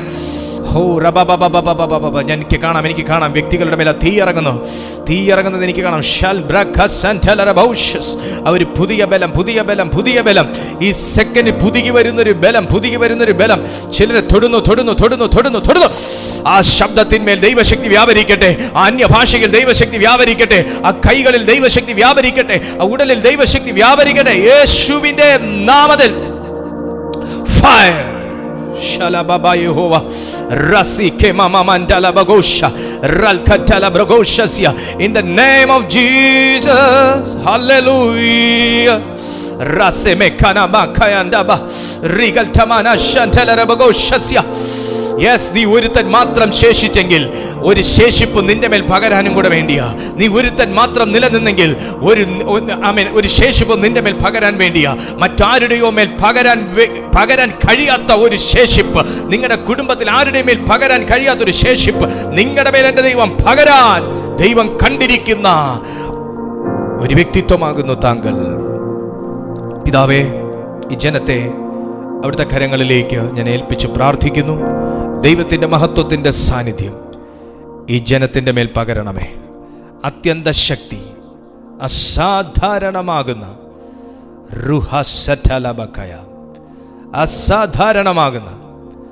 അസാധാരണമാകുന്ന